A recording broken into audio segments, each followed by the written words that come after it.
આણંદથી મોટા સમાચાર સામે આવી રહ્યા છે। આણંદ જિલ્લાના ગણેશ ચોકડી વિસ્તારમાં બની રહેલો અંદાજે 250 કરોડ રૂપિયાનો બ્રિજ હવે વિવાદમાં આવ્યો છે। સ્થાનિકોના આક્ષેપ મુજબ છેલ્લા 2 વર્ષથી બ્રિજની કામગીરી ગોકળગાય ગતિએ ચાલી રહી છે, જેના કારણે રોજિંદા વાહન ચાલકોને ભારે હાલાકીનો સામનો કરવો પડી રહ્યો છે। સ્થાનિકોનું કહેવું છે કે બ્રિજના સ્ટ્રક્ચરમાં વારંવાર ફેરફાર કરવામાં આવી રહ્યો છે, જેના કારણે કામગીરી વધુ વિલંબિત બની રહી છે। શહેરના સૌથી વ્યસ્ત ટ્રાફિક ધરાવતા ગણેશ ચોકડી વિસ્તારમાં સતત ટ્રાફિક જામની સ્થિતિ સર્જાઈ રહી છે। આક્ષેપ એવો પણ છે કે કામગીરી અંગેની વિગતો દર્શાવતું કોઈ માહિતી બોર્ડ સ્થળ પર લગાવવામાં આવ્યું નથી। બ્રિજની કિંમત કેટલી છે, કોન્ટ્રાક્ટર કોણ છે, કામગીરી ક્યારે થશે અને ક્યારે પૂર્ણ થવાની છે જેવી જરૂરી માહિતી પણ જાહેર કરવામાં નથી આવી। સ્થાનિક નાગરિકોએ બ્રિજના બાંધકામની ગુણવત્તા પર સવાલો ઉઠાવ્યા છે। તેઓએ માંગ કરી છે કે ગાંધીનગરથી નિષ્ણાતોની ટીમ બનાવી બાંધકામમાં વપરાતા મટીરિયલની તપાસ કરવામાં આવે, જેથી હકીકત સામે આવી શકે। હાલ આ સમગ્ર મામલે ત્વરિત અને નિષ્પક્ષ તપાસની માંગ ઉઠી રહી છે। હવે સંબંધિત તંત્ર આ મુદ્દે શું કાર્યવાહી કરે છે તેના પર સૌની નજર છે।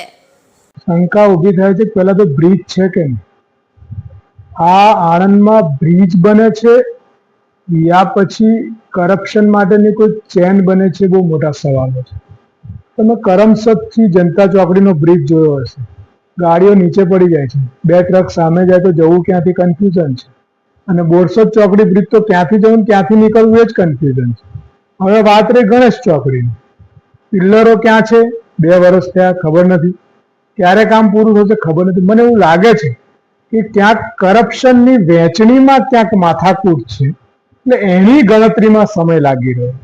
બાકી જ્યારે બજેટ પાસ થયું હોય, કંપનીને કોન્ટ્રાક્ટ આપી દેવાયો હોય તો સરળતાથી ખૂબ જ ઝડપી સારી રીતે કામ થઈ શકે, પણ નાળિયેર વધેરવાના, પ્રચાર કરવાનો, પ્રસાર કરવાનો, ઇલેક્શન ટાઈમે મત લેવાના, અને કામગીરી બ્રિજ ક્યારે પડી જશે ખબર નહીં, બ્રિજમાંથી ક્યારે પાણી પડશે એ ખબર નહીં, બ્રિજ ક્યારે ખાડો પડશે એ ખબર નહીં, બ્રિજ ક્યારે બનશે એ ખબર નહીં, બ્રિજ કેવો બનશે એ ખબર નહીં, બ્રિજમાં ગાડી જવાનું કેટલું માપ હશે એ ખબર નહીં। ખાલી ખબર નહીં કે આ શાનો બ્રિજ બને છે, આ કરપ્શનનો બ્રિજ બને છે, ભ્રષ્ટાચારોના બ્રિજ બને છે, કારણ કે ભાજપ એ ભ્રષ્ટાચારની બીજી બાજુ છે। ભાજપ અને ભ્રષ્ટાચાર આ બંને ભાઈ બહેન જેવો રિશ્તો છે, એટલે એવું લાગે છે કે આ ભ્રષ્ટાચારની ગોળમાળમાં ક્યાંક કામ અટકાયું છે।